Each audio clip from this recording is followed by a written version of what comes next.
खुलुमबाय बड' एनालाइसिस चेनेलाव नोंथांमोनखौ गासिखौबो बरायबाय। दिनैनि भिडिअआ माबोरै फरेस्टनि रेन्जार जानो हायो बेनि सोमोन्दै। जायफोर फरायसाफोरा इयुनाव फरेस्ट रेन्जार जानो गोसो बिथांमोना बे भिडिअनि गेजेरजों माखासे बाथ्रा मिथिना लानो हागोन।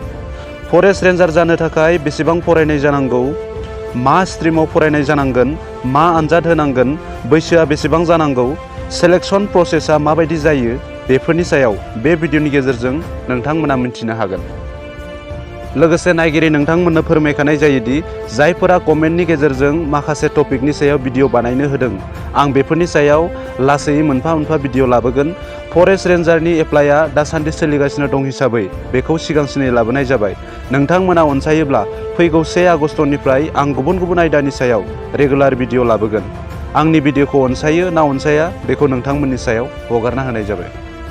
फरेस्टनि रेन्जार होनोब्ला आरो बिथांनि खामानिया मा होनोब्ला नोंथांमोनहा गासिबो मिथिखासिगौ। सरकारि हाग्रा ओनसोल, reserve forest, national park, range बायदिखौ नायनाय एबा मनिटर खालामनाय, हाग्रा ओनसोल, हाग्रानि जिब जुनार संरैखा होनाय, हाग्रा ओनसोलाव आयेन बेरेखा खामानिखौ होबथानाय, बिफां लाइफां दाननाय, हाग्रा ओनसोल फोजोबस्रांनायखौ होबथानाय, जिब जुनार बुथारनायखौ होबथानाय, गावनि गाहायनि मावख'गिरि फरेस्टार, फरेस्ट गार्ड बायदिखौ दैदेननाय बायदि बायदि गासै बिबाना सासे रेन्जारनि खामानि।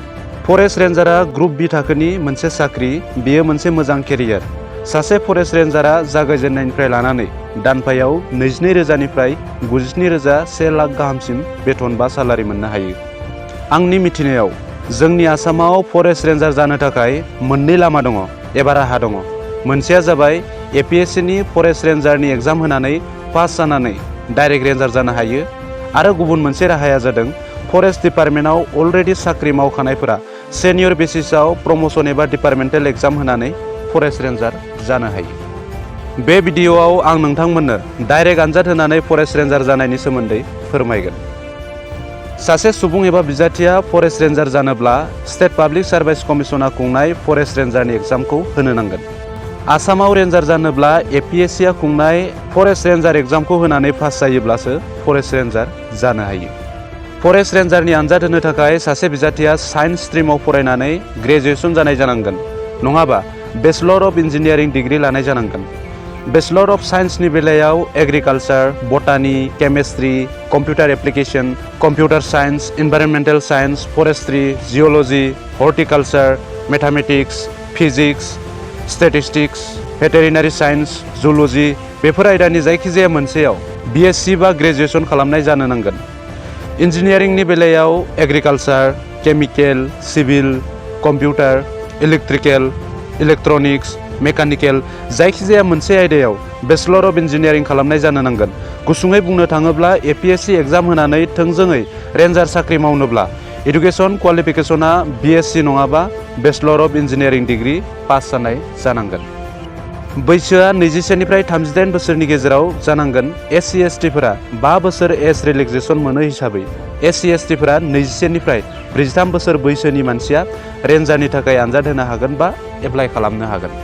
फरेस्ट रेन्जारनि सेलेक्शन प्रसेस बा मेथडआ मोनथाम लेभेलाव जायो: written examination, physical fitness test आरो इन्टारभिउ बा भाइभा।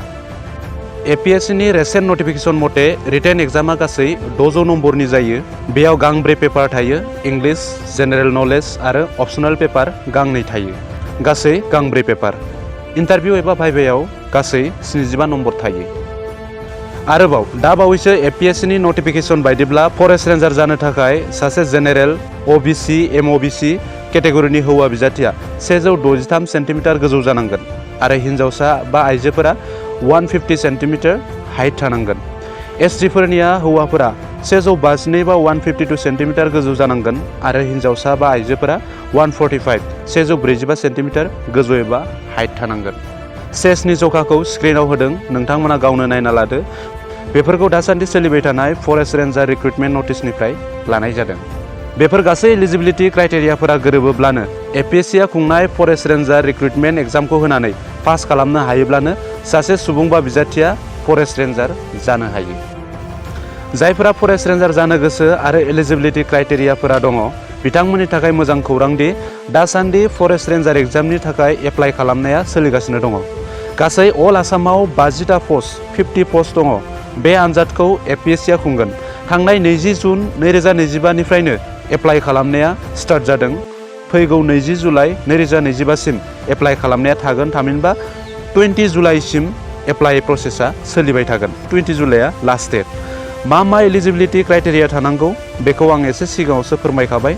जायफोरा गोसो गुदुं बिथांमोना APSCनि वेबसाइटआव थांनानै नटिफिकेसनखौ नायनो हागोन आरो एप्लाइ खालामनो हागोन।